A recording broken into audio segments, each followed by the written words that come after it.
Bonjour chers amis, bonjour, c'est Franck, une fois de plus.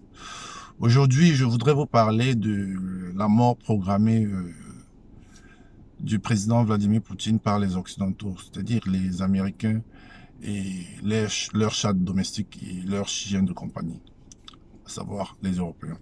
C'est connu de tout le monde. Voilà, vous savez, depuis la nuit des temps, il y a des événements qui se passent dans le monde, qui sont connus d'ailleurs de tout le monde. La dernière en date, je crois, c'est oui, la tentative du renversement du gouvernement vénézuélien. Mais avant d'arriver là, commençons par le début, celle qui a le plus marqué l'histoire de notre monde, c'est-à-dire l'assassinat du président irakien, irakien, Saddam Hussein. Cette façon de faire les choses est dans la tête des Américains et des Occidentaux, en fait, en général et tout. Et ils ont toujours tendance à croire que c'est de cette manière qu'il faut régler les problèmes, c'est de cette manière qu'il faut s'imposer. C'est pourquoi, partout où ils arrivent, ils sèment le désordre et le chaos au nom de la soi-disant démocratie, liberté, etc. Chose qui n'existe d'ailleurs pas en Amérique, aux États-Unis, chose qui n'existe d'ailleurs pas en Europe. Nous en reviendrons. Alors, ils sont arrivés en Irak. Ils ont tué un président.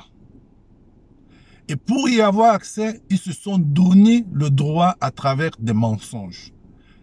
À savoir qu'ils avaient des armes chimiques, etc.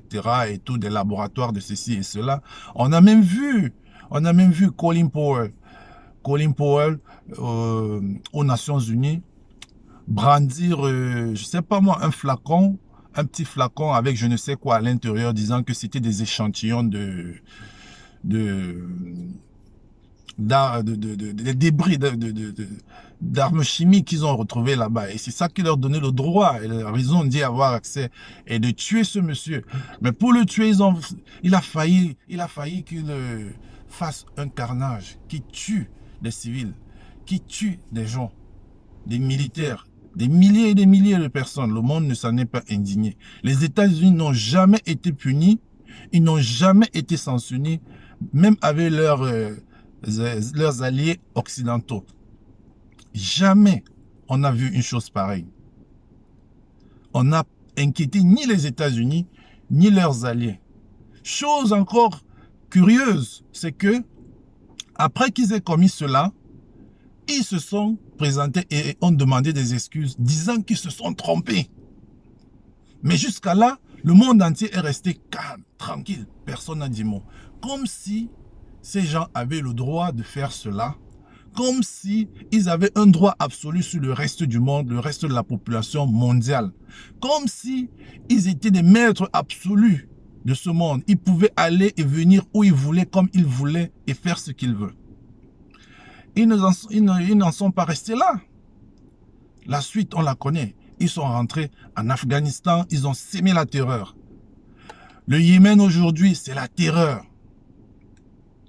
Vous connaissez l'histoire de la Libye.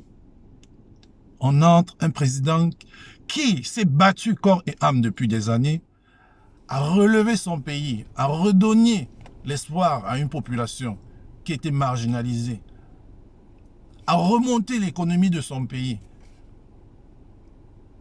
On l'a traité de dictateur. Dictateur parce qu'il ferme les chaînes de télévision, parce qu'il tue les journalistes, parce qu'il empêche les télévisions des opposants d'émettre. Dictateur parce qu'il n'y a pas la liberté d'expression, on ne peut pas dire ce qu'on veut, etc. et tout. Dictateur, dictateur et plus. On le sort, on l'abat comme un chien. Ceci avec sans l'accord de l'ONU. C'est-à-dire les États-Unis encore avec leurs alliés français, la France étant en tête, les Anglais, etc. Ils l'ont fait. Le monde est resté tranquille. Personne n'a été puni. Personne n'a été sanctionné. Rien. Tout le monde est resté tranquille. Comme s'ils avaient le droit. Le droit absolu de faire ce qu'ils veulent, où ils veulent et comme ils veulent. Le droit sur tous les peuples, sur toutes les nations, sur toutes les terres. On ne sait pas où ils se sont octroyés ce droit. Ils l'ont fait. Ceci a indigné beaucoup de pays, en l'occurrence la Russie. Ils sont rentrés en Côte d'Ivoire, vous savez ce qu'ils ont fait. Ils ont tué, ils ont fait un carnage, tué des milliers de soldats, des milliers de civils, etc. et tout, dans le seul but de remplacer un dirigeant par un autre. Celui-là qui ferait ce qu'ils veulent, comme ils le veulent et quand ils le veulent. Les Français n'ont jamais été sanctionnés. Ils n'ont jamais été punis. Le monde est resté calme. Vous connaissez la suite. Avant cela, regardez l'histoire de la Centrafrique. Pendant combien d'années des soldats sont morts, tués, des civils? On nous a fait croire qu'il y avait des terroristes, il y avait ceci et cela. Il a fallu que la Russie intervienne pour que les choses se calment. Subitement, ces gens disparaissent. Le Mali, à côté. Regardez ce qui se passe au Mali. Il a fallu que la Russie arrive. D'un coup, tout s'arrête. Ces Français qui étaient présents pendant de nombreuses années, qui ont passé le temps, non pas à combattre les terroristes, mais à les activer, à leur donner des moyens de combat, de faire la terreur, etc., dans le but de s'installer et bien piller les richesses. Au nom de quoi? Au nom de quoi les gens peuvent se donner le droit de traiter les autres peuples, les autres nations de cette façon? Au nom de quoi? Et que le monde reste calme, personne ne dit rien. Et je suis encore sidéré qu'aujourd'hui, certains Africains, certains frères noirs, nous disent que Poutine, le président Poutine, n'a pas le droit de rentrer dans un territoire avec des frontières, un pays, pour s'aimer la terreur, soi-disant. Non, il est entre pour mettre de l'ordre. C'est une opération qui est uniquement pour désarmer ceux qui sont là, qui sèment la terreur. Voilà la réalité. Parce qu'en réalité, ceux qui ne savent pas, il y a des milices nazis dans ce pays. Oui, il y a des nazis en Ukraine. Ils maltraitent la population. Ils utilisent la population comme bouclier humain pour empêcher la Russie de bombarder et tout. Parce qu'ils savent que le président Vladimir Poutine ne bombardera jamais sur les civils. Contrairement aux Occidentaux qui, lorsqu'ils sont en guerre, ils tirent sur tout. Sans regret. Non. Ce monsieur Vladimir Poutine, c'est un humain. Oui, sinon cette guerre serait finie en 2 jours. Mais il a décidé de ne pas le faire. Il retient les gens en otage. Et les Occidentaux sont allés au Venezuela. Le président vénézuélien, Nicolas Maduro, c'est un dictateur, c'est ceci, c'est cela, et on ne va pas revenir là-dessus. Ils ont essayé, la Russie a intervenu. Alors vous constatez que la Russie maintenant intervient partout, empêche qu'on enlève Bachar al-Assad au pouvoir, empêche qu'on enlève Nicolas Maduro au pouvoir, empêche que on enlève, que la guerre ne continue, je ne sais pas moi, en Centrafrique, au Mali. Aujourd'hui, ils sont en Libye. Aujourd'hui, ils sont en Libye. Ça veut dire le pétrole qui a été exploité pendant un moment, ça s'est arrêté, le robinet est fermé. Les Russes sont là-bas, les Turcs sont là-bas, ils ne peuvent plus. Vous voyez que c'est un caillou dans la chaussure de ceux qui pensent qu'ils peuvent gérer le monde comme ils veulent. Ceux qui se donnent le droit de tuer et d'imposer leurs lois où ils veulent, comme ils le veulent et quand ils le veulent. C'est un caillou, c'est un problème pour eux. Il faut maintenant quoi? Absolument éliminer ce danger qu'ils considèrent. Voilà la réalité. Est-ce que c'est si difficile pour que les gens le comprennent? Non, c'est pas difficile. C'est juste que d'autres décident de s'aveugler, de ne pas regarder ça et ils refusent foncièrement de le comprendre. Pourquoi? Parce que on craint de ne plus avoir du pain sur la table, du fromage, un verre de vin, je sais pas moi, des visas pour des pays. On craint cela. On craint de ne pas participer à la Coupe du Monde. On craint beaucoup de choses. On craint qu'on n'ait plus de chaîne de télévision et tout. Non. Il faut aller au-delà de cela. Parce que vous êtes aussi en danger, mes frères, quel que soit l'endroit du monde où vous vous trouvez, quel que soit le pays où vous vous trouvez. Le jour où vous direz non, le jour où vous ne serez pas content, vous ne serez pas satisfait d'une situation venant des Occidentaux, et sachez donc que vous n'aurez plus la possibilité de faire des clashs sur YouTube. On va fermer. Vous n'aurez plus la possibilité d'être des YouTubeurs, des blogueurs. On va fermer. Vous n'aurez plus la possibilité de prendre des crédits dans les banques parce que ce sont des instruments qu'ils utilisent pour mettre les gens au genou. Voilà. Vous n'aurez plus la possibilité d'émettre vos images avec vos chaînes de télévision parce qu'on n'a pas de satellite. Ce que Kadhafi voulait faire, on l'a tué. Et les dirigeants africains sont restés tranquilles, ils ont cautionné. Regardez ce qui se passe en Europe, mes chers frères. Les Occidentaux passent le temps chaque jour à dire sur Internet, dans leur chaîne de télévision de propagande, que il est inadmissible que la guerre revienne sur le sol européen. Ils ne peuvent pas accepter ça. Jamais. C'est en Afrique que la guerre est bonne. C'est en Asie que la guerre est bonne. Ils disent, ils sont tous unanimes. Tous les Européens se sont réunis. Ils envoient de l'aide partout. Chers frères, chères sœurs, combien de pays ont envoyé de l'aide à la Côte d'Ivoire? Combien de pays ont envoyé de l'aide à la Libye? Regardez combien d'argent ces pays sont en train de dépenser sur l'Ukraine. D'accord, c'est des Européens et tout. Mais les Africains, réveillez-vous. Est-ce que vous vous êtes réunis un jour, vous avez envoyé de l'aide à la Côte d'Ivoire? Est-ce que vous vous êtes réunis un jour, vous avez envoyé de l'aide à la Libye? Regardez ce qui se passe au Mali. Le Mali est bombardé. Le Mali est terrorisé pendant des années. Est-ce que les Africains se sont réunis, ils ont dit, voilà, on envoie de l'aide au peuple malien. Mais on est là, on vit comme si ça ne nous concerne pas, comme si on s'en foutait. Et ça y est, sachez donc que ce qui s'est passé au Mali peut arriver dans votre pays. Personne n'est à l'abri de cela. Personne.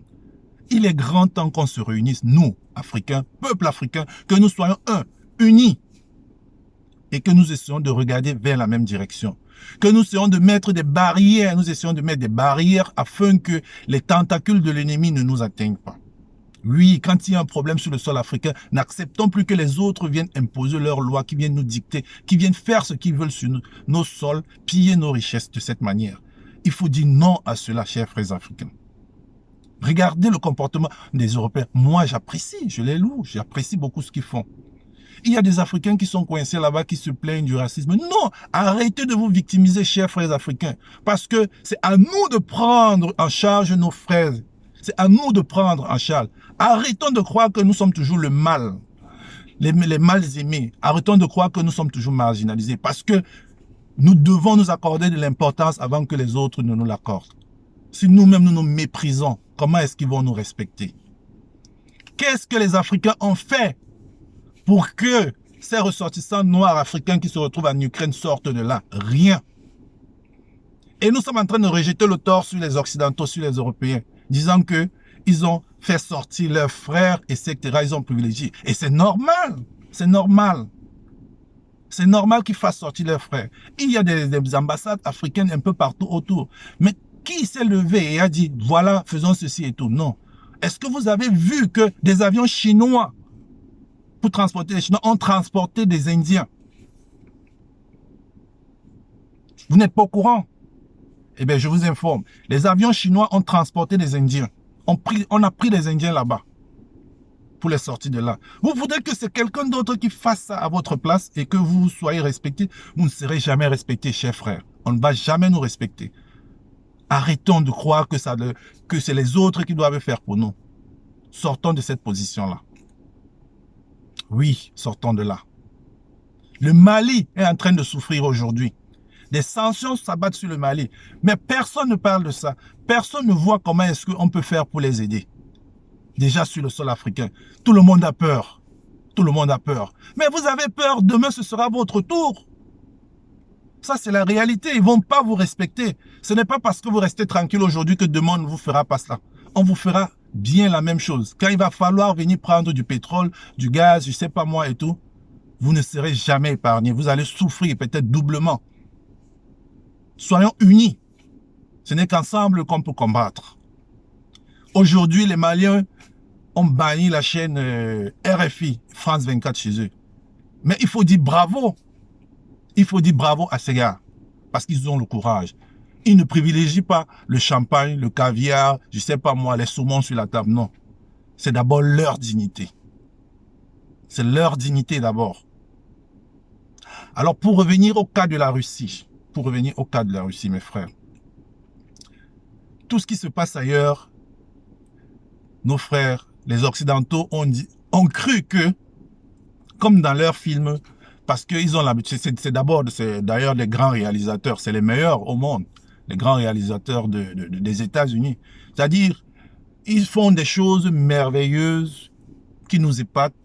mais dans leur tête et dans des salles de cinéma. Et ils ont tort de croire que cela est réalisable. Mais je vois même, c'est de la folie. C'est de la folie de penser que c'est possible. C'est de la folie. Ils ont cru que, je sais pas moi, que ce qu'on fait à Hollywood, dans, je sais pas moi, dans des institutions comme Warren Bros, Paramount Pictures, Columbia Pictures, je sais pas moi, Universal Pictures, etc., que c'est réalisable. Non. Ce n'est que dans ces institutions que tu auras 007 qui va aller dans un pays, se transforme en quoi, il infiltre des agents secrets et il réussit à tuer un président, il ressort. Ce n'est que là-bas. Ce n'est que dans ces institutions que tu verras Rambo seul qui va aller combattre une armée dans un pays, il ressort vivant. Il réussit à éliminer des gens, peut-être délivrer quelqu'un. Ce n'est pas possible, les gars. Arrêtez de rêver. Tout ce que j'ai cité, ces adversaires sont différents. Ce n'est pas Vladimir Poutine. Vladimir Poutine n'est pas Kadhafi. Il n'est pas Saddam. Il n'est pas Bachar al-Assad. Il n'est pas Nicolas Maduro. Vous avez affaire à un géant. Si vous vous trompez ou alors si vous n'avez pas considéré cela, les gars, il est temps que vous considérez cela. Ah oui, vous avez affaire au président de la Fédération de Russie. Pour ceux qui ne savent pas, parce que je vois déjà écrit là-bas que l'armée tchétchène est venue aider la Russie. Pour ceux qui savent, qui ne savent pas, je tiens à vous dire que le pays russe, la Russie, ça n'existe pas. Le pays s'appelle Fédération de Russie.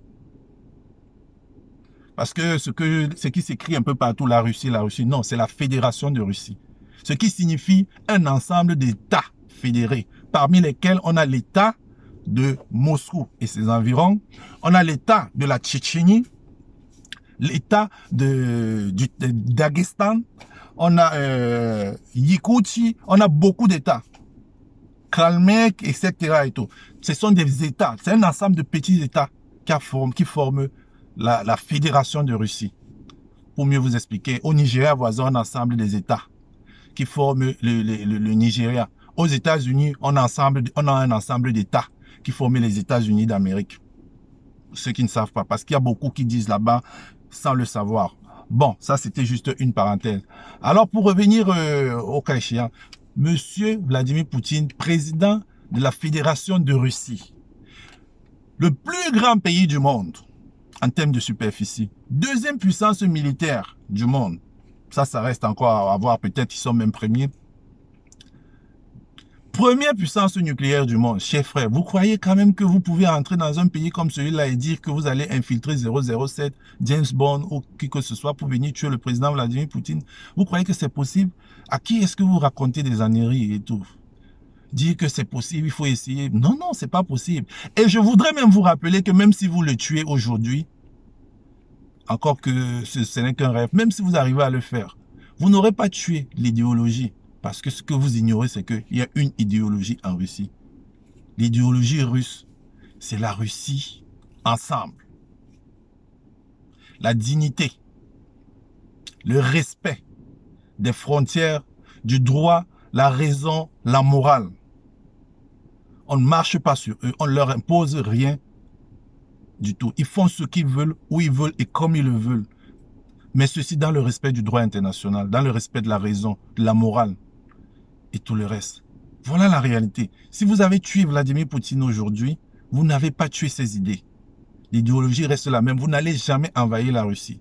Parce que l'objectif de ces gens, c'est quoi? C'est de décapiter la Russie. Rendre la Russie faible, impuissante. Parce que dans leur tête, les États-Unis ne peuvent pas avoir un rival. Il faut absolument que ce soit le pays qui est suprême, qui soit au-dessus des autres, qui dicte la loi et les autres exécutent. Mais ce n'est pas possible parce qu'il y a des gens qui disent non, qui sont indépendants. La vraie indépendance d'ailleurs. Voilà. Ils ne veulent pas dépendre de qui que ce soit, qu'on leur impose quoi que ce soit. Il y a le droit et le droit, tout le monde doit le suivre. Full stop. C'est tout. Vous tuez Vladimir Poutine aujourd'hui, vous n'avez pas tué cela. Vous n'allez jamais décapiter la Russie. Vous n'allez jamais la décapiter comme vous avez fait avec l'Union soviétique, je ne sais pas moi, le Soudan, ou, je ne sais pas moi, la Tchécoslovaquie, la Yougoslavie, et pour ne citer que cela. Vous n'allez jamais le faire. Ce n'est pas possible. Ils vont rester un pays soudé et toujours. Et vous aurez toujours ce pays ce caillou-là dans vos chaussures. Ce ne sera pas possible. Donc, enlevez-vous ces idées de la tête, chers frères européens, chers frères américains, enlevez-vous cette idée-là. Et sachez que si vous avez tué Vladimir Poutine aujourd'hui, le monde ne sera plus jamais en paix. Plus jamais. Voilà, ça c'est quelque chose qu'il faut même jamais faire. Il va même se balader, il vient même dans les rues des États-Unis un peu. Si vous le tuez, vous le touchez même à ses cheveux. Ce que vous avez déclaré comme guerre ne va jamais finir. Ne va jamais finir. C'est la réalité. Soit le monde va finir complètement, tout le monde recommence à zéro, soit il ne sera jamais atteint. Et ça, vous le savez bien. Donc, arrêtez de faire ces petites propagandes, ces petits racontages-là de télévision, etc. Du genre, vous calculez même les armes qui peuvent l'atteindre, je ne sais même pas transpercer le mur du Kremlin. C'est n'importe quoi. C'est n'importe quoi. C'est tout simplement n'importe quoi. Ce n'est pas possible, chers frères. C'est pas possible. Non, arrêtez-nous ces balivernes-là. Du genre, vous allez tuer Poutine, vous allez faire ceci, mentionnez-les. Non, non. Concentrons-nous sur le vivre ensemble et devenir. D'ailleurs, la Chine vous a rappelé hier que pendant que les autres essayent de calmer la situation, vous l'envenimez. Vous l'envenimez, c'est-à-dire vous ajoutez de l'huile sur le feu. On essaie de voir comment il peut avoir des pourparlers pour que les gens soient calmes, s'asseyent sur une table, essaient de causer. Ce que vous faites, c'est que vous multipliez le budget, les aides par deux. C'est-à-dire, au lieu d'1 milliard, vous ajoutez 2, 3, 4 milliards. Les armes, etc. Est-ce que les armes que vous donnez à l'Ukraine, c'est pour aller faire quoi? La paix ou alors pour aller combattre? Les Ukrainiens vont combattre contre qui? Ils vont tuer qui? Je voudrais que vous nous dites, chers amis, le but de ça, c'est quoi? Vous voulez attiser la guerre pour qu'elle dure davantage et croire que peut-être si vous asphyxiez la Russie, elle peut tomber, elle peut lâcher. Non! Ça, je tiens à rappeler aux gens que ils le font depuis des décennies. Depuis que le président Vladimir Poutine arrive au pouvoir, après avoir pris la place du président Boris Yeltsin, la Russie sombrait dans je ne sais pas quoi, une tristesse. C'est-à-dire dans une misère totale et tout. Il a tout fait pour relever l'économie. Et ce qu'on a constaté, c'est que chaque fois que l'économie de la Russie se relevait, il y avait un événement qui arrivait, qui venait les mettre KO. Ils retombaient pour se relever. Chaque fois. Il y a eu la guerre de Tchétchénie. On a encore mis KO le pays. Ils se sont encore relevés. Et tout ça, c'est les Occidentaux. Ils se sont relevés. L'économie est devenue la 5e économie mondiale en 2008. On est parti en Géorgie. Alors qu'ils savent qu'il y a des clauses qui stipulent que ces gens ne doivent pas s'approcher des frontières de la Russie. Mais ils savent où toucher pour que les Russes se fâchent. La guerre arrive, on sanctionne et l'économie retombe. En fait, l'objectif, c'est quoi? Que les Russes soient toujours faibles, et soient toujours dépendants économiquement, qu'ils soient toujours faibles. Il faut toujours les affaiblir afin qu'ils n'évoluent jamais. Et comme ça, on va mieux casser l'idéologie qui se trouve à l'intérieur. Les gens vont se révolter et voilà le pays qui sera en éclat. Ça, c'est ça dans leur tête. Mais ils n'ont pas compris qu'un peuple qui a transformé la neige en eau, pendant la première et la deuxième guerre mondiale, ils ont résisté. Un peuple qui a souffert, qui est resté, qui a supporté tout. Ce n'est pas ce peuple que vous pouvez plier aujourd'hui où ils peuvent tout fabriquer sur place. Non, c'est pas possible. Il n'y a aucune sanction qui va les atteindre. Ils peuvent souffrir, avoir des petits bobos, mais ils ne peuvent pas souffrir comme ils ont souffert avant. Non, il n'y a pas cette souffrance qui va venir parce qu'ils font tout chez eux sur place. 2008, la guerre de Géorgie. L'économie de la Russie à terre, les sanctions, les voilà qui sont à terre. Ils se relèvent, ils recommencent à grimper, ils sont dans le G7, etc. et tout. 2014, non, en 2008 déjà, la crise financière, etc. et tout. 2014, quand ils sont déjà bien remontés, on revient sur leurs frontières en Ukraine. Voilà la révolte de Maïdan. Le président ukrainien Yanukovych, qui était à l'époque un président démocratiquement élu d'abord, il est renversé. Un président sur le sol européen est renversé, comme on renverse des présidents en Afrique. Le monde est resté tranquille, personne n'a rien dit. Tout le monde a cautionné, même l'ONU, personne n'en a parlé. Tout le monde est resté tranquille, comme si c'était normal.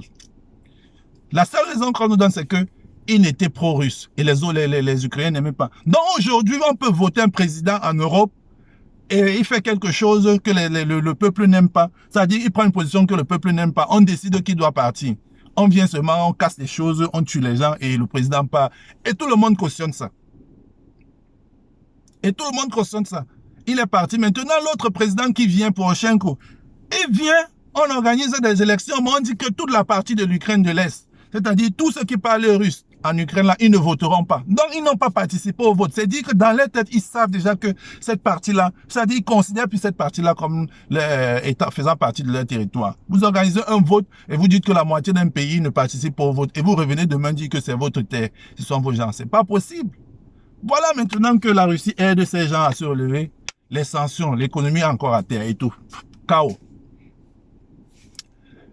Il reste, il souffre depuis 2014. La guerre est là. Depuis 2014, le président Vladimir Poutine, il laisse, ça ne fait que tirer, tuer. 14 000 personnes sont mortes et tout.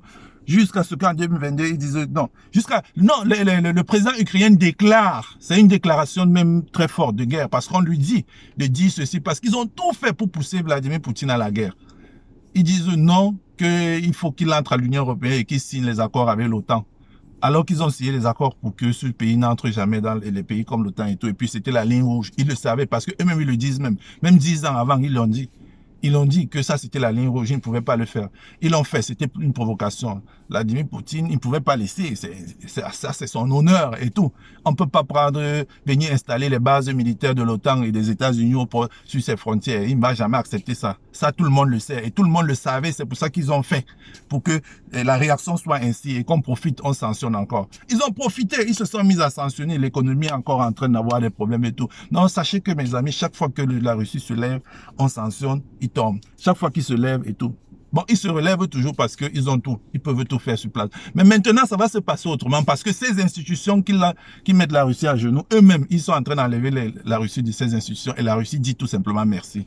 Parce que vous n'aurez plus la possibilité de nous sanctionner demain puisque nous, on va quitter de toutes ces institutions-là. Et quand on va quitter, on verra comment vous allez nous sanctionner. Donc, chers amis, chers frères et sœurs, vraiment, ceux qui sont en train d'organiser l'assassinat du président Vladimir Poutine, si vous êtes sages, arrêtez. Véhiculez le message, parce que si jamais ça arrive, c'est la fin du monde. Oui, il ne faut pas penser qu'on va le tuer comme on a tué Kadhafi et que ça reste tranquille, non. Il y a des gens qui seront là, qui vont appuyer sur le fameux bouton. Et on verra ce que ça va faire. On verra. Je crois qu'ils ont même vu déjà l'exemple de ce que la Russie peut faire hier ou avant-hier. Maintenant, on est en train de pleurer un peu partout. Je ne sais pas si mes frères en Afrique aussi, un peu partout dans le monde, voient ça. Le Kinjal, c'est un nouveau missile russe. Un missile hypersonique. La Russie, c'est le seul pays au monde à détenir ce genre de missile hypersonique. Il a été mis en action hier, dans un but bien précis. C'est-à-dire qu'il y avait un autre dépôt d'armes que les Russes ont découvert à partir de leurs satellites, qui était souterrain. Il y avait près de 200 ou 300 soldats qui étaient là à l'intérieur, dans les dépôts d'armes, là, ils travaillaient, etc. Et tout. Donc, pour atteindre ça dans les profondeurs du sous-sol, il fallait un missile stratégique qui pouvait venir rien que détruire cet endroit-là.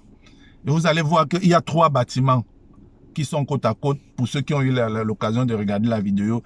Mais le missile atterrit seulement sur ce bâtiment-là. Donc, c'est un missile qui calcule au millimètre près. Il va à une vitesse de, je crois, c'est 4000 mètres par seconde. Donc, je crois, 4 km, 4000 mètres par seconde et tout. Donc, indétectable. Et il va même à des vitesses à une surface très basse.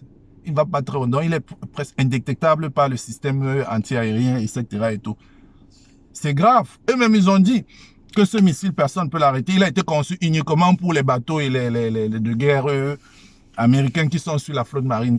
C'est-à-dire que les États-Unis sont malades parce que ces bateaux qu'ils ont partout sur la mer sont vulnérables. Ils sont vulnérables avec ce missile-là. Et ce missile-là, il est transporté par avion. Même les drones peuvent le transporter. Les sous-marins lancés, je veux dire. Les sous-marins, des voitures de lance-missiles, etc. et tout. C'est le mal. C'est le mal. Le cauchemar des Américains. Parce qu'avec lui, ils peuvent décider de détruire toute la flotte marine américaine. Il n'y aura rien qui va arrêter. Voilà, c'est compliqué. Et ce missile-là, ils ont utilisé ça avant-hier, je crois. Avant-hier, ils ont détruit. Pap, On dit que 200 personnes sont mortes, 200 militaires. On nous fait croire que des militaires dormaient et tout. Mais c'est même ridicule. Bon, vous allez voir sur Internet et tout. Peut-être je vais chercher la vidéo, j'essaie de vous faire aussi voir. J'essaie de partager ça avec vous pour que vous-même vous constatiez ce qui se passe dans le monde. Donc, voilà un peu ce que je voulais partager avec vous ce matin. Et le gros de ceci, c'est quoi? Mes frères africains, chers frères, soyons unis, soyons ensemble. Parce que cette guerre en Ukraine, elle nous apprend beaucoup de choses, elle nous donne des leçons. Mais je ne sais pas si tout le monde comprend et voit ça comme moi. Je ne sais pas. Je ne sais pas si les Africains sont conscients du fait qu'ils doivent maintenant se réunir, être ensemble, faire ensemble. Personne ne viendra jamais nous aider. Jamais. Jamais. Et ce qui se passe est très grave. Il y a quelque chose de grave qui arrive et dont personne n'en parle. Je ne sais pas si dans les télévisions africaines on en parle. Je ne sais pas. Il y a une famine mondiale qui est en train d'arriver à cause des embargos qu'on est en train de faire à la Russie et tout. Il y a une famine mondiale qui est en train d'arriver. Ça, les répercussions sont déjà en Europe. Pour ceux qui regardent les chaînes européennes, s'ils montrent, les magasins sont déjà vides. Il n'y a plus de produits. C'est déjà vide. L'essence, le gaz, l'électricité, je n'en parle pas. Ça, c'est la crise, ça, c'est une crise financière mondiale qui est en train d'arriver. Mais nos amis occidentaux s'en foutent. L'essentiel, c'est quoi? Même si les gens vont mourir en Afrique, un peu partout dans le monde, ça ne leur dit rien. Il faut que on mette les pieds du genou, Vladimir Poutine à genoux, chose qui est impossible. Il faut qu'on détruise la Russie, chose qui est impossible.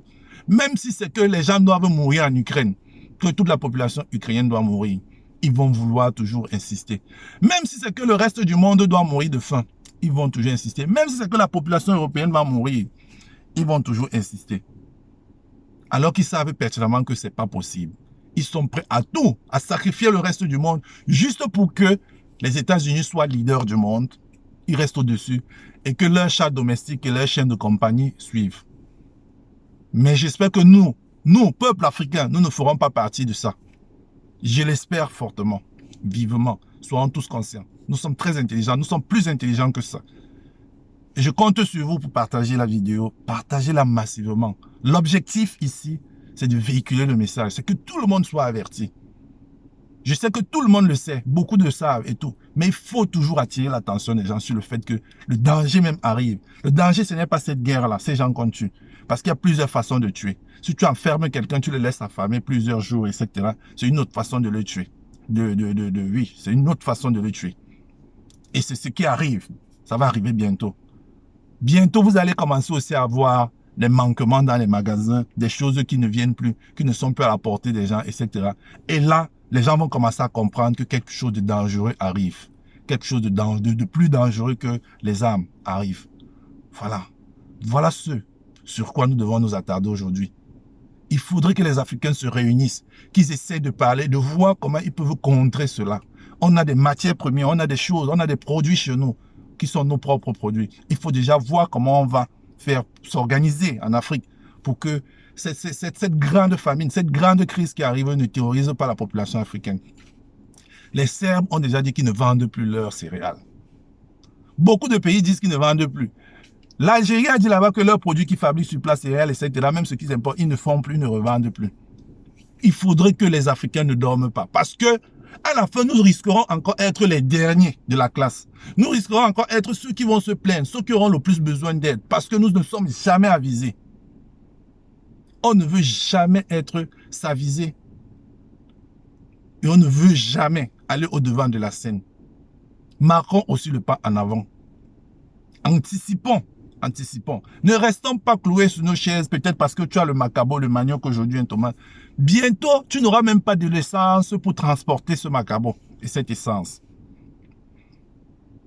Oui, c'est ça la réalité. Il faut qu'on vous dise la vérité. Ça arrive à grands pas, à grande vitesse. Mais les gens n'en parlent pas. Les gens n'en parlent pas. Véhiculez le message, chers frères.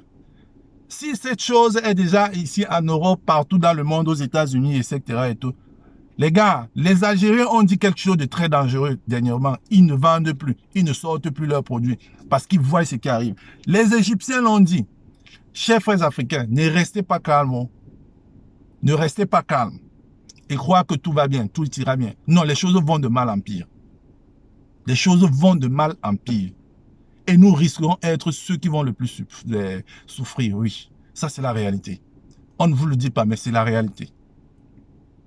À bon attendeur, ciao.